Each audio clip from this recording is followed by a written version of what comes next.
একটি ভুলকে সংশোধন করতে গিয়ে আরেকটা ভুল আমরা করে বসছি অনেকে, আর সেটি হলো কোরবানির গোশত। এ সম্পর্কে আল্লাহ রাব্বুল আলামিন কোরআনে হাকিমে বলেছেন ফাকুলু মিনহা। কোরবানির গোশত 3 ভাগ করার নাকি নিয়ম নেই, কিভাবে বন্টন করা সবচেয়ে উত্তম। কোরবানির গোশত 3 ভাগ করার নিয়ম নেই, এই কথা ইদানিং খুব বেশি চাউর হচ্ছে। কে বলেছে কোরবানির গোশত 3 ভাগ করার নিয়ম নেই?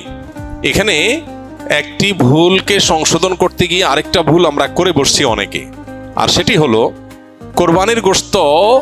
এ সম্পর্কে আল্লাহ রাব্বুল আলামিন কোরআনে হাকিমে বলেছেন ফাকুলু মিনহা ওয়া তাইমু আল কানিআ ওয়াল মুতাররা।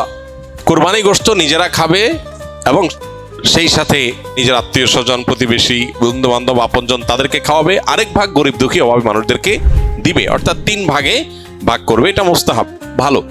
যে জিনিসটা আমাদের সমাজের সংশোধনযোগ্য সেটা হলো সমাজের ভাগ নামে কোনো পশু থেকে থোক গোশত তুলে রেখে 1/3 গোশত সরিয়ে রেখে মোড়ল মাতবররা তাদের মতো করে তারা বন্টন করেন। এটা একদিক থেকে তো ভালো দেখা যায় যে সামাজিকভাবে উদ্যোগ নিয়ে যদি বন্টন করা হয় সব গরিবরা সমান হারে পাবে, উপযুক্ত মানুষদের ঘরে ঘরে পৌঁছে যাবে, এটা ভালো। এটা আসলেই ভালো তখন যদি শরিকদের কারোর কোনো আপত্তি না থাকে।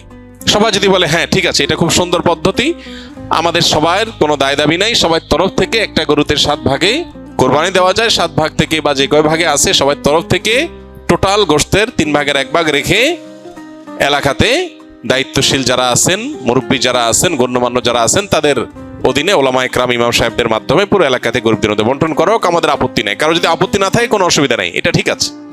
যেহেতু এই জাতীয় ক্ষেত্রে একজন মানুষ তার নিজস্ব কোনো আত্মীয় আছে, গরিব আছে দূরে, তাকে একটু বেশি করে দিবে বা তার মতো করে সে একটু বন্টন করবে, এই বিষয়গুলোর সুযোগ যেহেতু থাকে না ওই সমাজের ভাগ আলাদা করে তুলে ফেলার কারণে, এই বিষয়টা যদি কোনো শরিকদের কারোর আপত্তি থাকে তাহলে এটা উচিত না, তাহলে সেক্ষেত্রে তার হক নষ্ট হবে। কারণ কারোর কোরবানি গোশত তিনি কি করবেন না করবেন, তাছাড়া 3 ভাগ করার যেহেতু ফরজ না, ওয়াজিব না, আবশ্যক না, অতএব আপনি জোর করে তার কাছ থেকে নিবেন না, এটা হলো মূল বিষয়। অতএব খোলাসা কথা হলো এই 3 ভাগের 1 ভাগ সমাজের ভাগ যেটা উত্তোলন করা হয়, এটা উত্তোলন করে দিয়ে গরিবদেরকে পৌঁছানো হয়। আর যাদের কোরবানি তাদের যদি এটা নিয়ে কোনো আপত্তি না থাকে তাহলে কোনো অসুবিধা নাই, আদায় হয়ে যাবে সবার কোরবানি, এবং এটা কোনো গুনাহের বিষয় না বরং সওয়াবের বিষয়। আর যদি কারোর আপত্তি আছে বলে মনে হয় তাহলে সেক্ষেত্রে এটা না করে তারটা তাকে স্বাধীনতা দেওয়া উচিত। তিনি 3 ভাগ করবেন না, একটু কম বেশ করবেন, শরীয়ত যেহেতু তাকে বাধ্যতামূলক করে নাই, অতএব সেটা তার উপর ছেড়ে দেওয়া উচিত। কিন্তু 3 ভাগ করে কিছুটা নিজে খাওয়া, কিছুটা আত্মীয় স্বজন, কিছুটা গরিব দুঃখীকে দেওয়া, এটা মুস্তাহাব, এটা ভালো, এটা করা উচিত। একটা বাজে দৃশ্য দেখতে পাচ্ছি আমাদের সমাজে, সেটা হলো আমরা লক্ষ্য করছি যে অনেকেই কোরবানি গোশত সব নিয়ে ফ্রিজে তুলছেন। খুবই দুর্ভাগ্যজনক বাস্তবতা।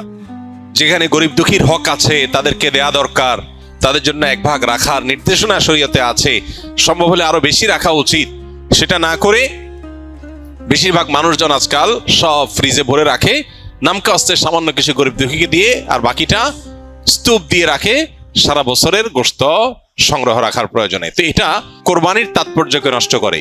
যে লোক আল্লাহকে সন্তুষ্ট করবার জন্য কোরবানি করেছে, সওয়াবের উদ্দেশ্যে কোরবানি করেছে, এটা তার কাজ হতে পারে না। অতএব 3 ভাগের 1 ভাগ করে গরিব দুঃখীকে গোশত দেওয়ার ব্যাপারটিতে আমাদের আরো বেশি আন্তরিক হওয়া উচিত। সম্ভব হলে বেশিরভাগ গরিব দুঃখীকে দিয়ে সামান্য একটু নিজে রাখলে আরো ভালো, যদি মনে হয় গরিব দুঃখী অভাবী মানুষের সংখ্যা বেশি হয়। অতএব 3 ভাগ করতে শরীয়ত ফরজ বা আবশ্যক করে নাই, ওয়াজিব করে নাই, এটা ঠিক, কিন্তু এর মানে এই না যে আমাদের সব গোশত ফ্রিজে নিয়ে ভরা উচিত, সেটাও ঠিক না। অতএব আল্লাহ তাআলা আমাদেরকে বুঝার তৌফিক দান করুন। কোরবানির জন্য কি পরিমাণ সম্পদের মালিক হতে হয়? কোরবানির ঈদের দিনগুলোতে, ঈদের দিন এবং তার পরে যে আরো 2 দিন 3 দিন কোরবানি করা যায় সর্বসাকুল্যে, এই দিনগুলোতে যার কাছে 52.5 তোলা রূপা কিংবা 52.5 তোলা রূপার বাজার মূল্য পরিমাণ টাকা অথবা এই জাতীয় সম্পদ থাকে যেটা যাকাতের সম্পদ হিসাবে কাউন্ট হতে পারে, এরকম সম্পদের মালিক যদি কেউ থাকে ঈদের দিনে, তাহলে সেক্ষেত্রে তার উপরে কোরবানি ফুকায়ে হানাফের মতে ওয়াজিব, অন্য আরেক ওলামাদের মতে সুন্নাহ। এই যে দিনগুলোতে কোরবানি ওয়াজিব বা আবশ্যক, এটার জন্য ওই নেশাব পরিমাণ সম্পদ 52.5 তোলা রূপার সমপরিমাণ সম্পদ, এটা 1 বছর থাকা জরুরি না। জাকাতের জন্য 1 বছর থাকলে যখন জাকাত আসে কোরবানির জন্য 1 বছর থাকা জরুরি না, এই দিনগুলোতে থাকলেই কোরবানি বর্তায়। আমরা বিভিন্ন কবিরাজের কাছে তাবিজ কবজ নিয়ে থাকি, এগুলো ব্যবহার করা কি জায়েজ ইসলামের শরীয়তের দৃষ্টিকোণ থেকে জানাবেন প্লিজ। প্রথম কথা হলো যে নবী করিম সাল্লাল্লাহু আলাইহি সাল্লামের এক্ষেত্রে চিকিৎসার পদ্ধতি ছিল হলো ঝাড়ফুঁক, তিনি ঝাড়ফুঁক দিতেন। অতএব ঝাড়ফুঁক দেওয়ার এই আমলটা আমাদের করা দরকার এবং এই অভ্যাসটা বাড়ানো দরকার। সাহাবীদের মধ্যে কেউ কেউ সূরা ফাতিহা লিখে ঝুলিয়ে রেখেছেন, এটি সাব্যস্ত হয়। এই জন্য অনেক উলামা ইকরাম বলেন শেফার নিয়তে বিশেষ করে বাচ্চারা যারা পড়তে পারে না, এদেরকে যদি কোরআনের কোনো আয়াত, হাদিসে বর্ণিত কোনো দোয়া লিখে ঝুলিয়ে দেওয়া হয় সেটা জায়েজ আছে। বাকি হাদিসে যে মান আল্লাকা তামিমাতান ফাকাদ আশরাকা রয়েছে, যে ব্যক্তি তামিমা ঝুলালো, মাদুলি ঝুলালো, সে শিরক করলো। এখানে এই শ্রেণীর উলামা ইকরামের মত হলো এই হাদিসের দ্বারায় বিভিন্ন প্রতিমাদের নামে যে তামিমা ঝোলানো হতো বা তামিমাকে আলাদা কোনো প্রভাবশালী মনে করে তামিমা বা মাদুলি ঝুলানো হতো সেটার কথা বলা হয়েছে। যদি কেউ কোরআনে কারীমের আয়াত পড়ে ঝাড়ফুঁক দেয় সেটা হবে সরাসরি সুন্নাহ। নবী করিম সাল্লাল্লাহু আলাইহি সাল্লাম কখনো তাবিজ দেন নাই, ব্যবহারও করেন নাই, দিতে বলেনও নাই। তবে তিনি যেটা করেছেন সেটা হলো কি, পানি বা তেল বা শরীরে বিভিন্ন বস্তুতে দোয়া পড়ে, দুরূদ পড়ে, কালাম পড়ে আল্লাহর ফু দিয়েছেন, এটাকে ঝাড়ফুঁক বলা হয়। এটা হলো সুন্নাহ। আর বাকি কোরআন কারীমের আয়াত এবং কোরআন হাদিস বর্ণিত দোয়া দিয়ে যদি শুধুমাত্র তাবিজ ঝুলানো হয়, যারা পড়তে পারে না, অসুবিধা হয়, তাহলে সেক্ষেত্রে এটাকে ওলামা ইকরাম জায়েজ বলেছেন। অনেক ওলামা ইকরাম জেনারেলি সব ধরনের তামিমাকেই নাজায়েজ বা নিষেধ বলেন। তবে নিরাপদ হলো সুন্নাতে থাকা, অর্থাৎ ঝাড়ফুঁকের মধ্যেই থাকা। বাকি তাবিজ কবজে আজকাল দেখা যায় বিভিন্ন নাম্বার লেখা, নাম লেখা, শয়তান টয়তান ইত্যাদি লেখা, এগুলো নাজায়েজের ব্যাপারে কারোর কোনো দ্বিমত বা ভিন্নমত থাকার কোনো কারণ নাই। অনেকে অনেক বিভিন্ন রকমের ওই যে কাঠের গুড়ি, চামড়া ইত্যাদি কেটে ঝুলায় রাখে, এটা লাগালে উপকৃত হবে এরকম একটা বিশ্বাস থাকে। এটা বৈজ্ঞানিকভাবে বা অভিজ্ঞতা দ্বারাও প্রমাণিত না, আবার কোরআন হাদিসের আলোকেও প্রমাণিত না। বিধায় এই বিষয়গুলো সন্দেহাতীতভাবে কুসংস্কার।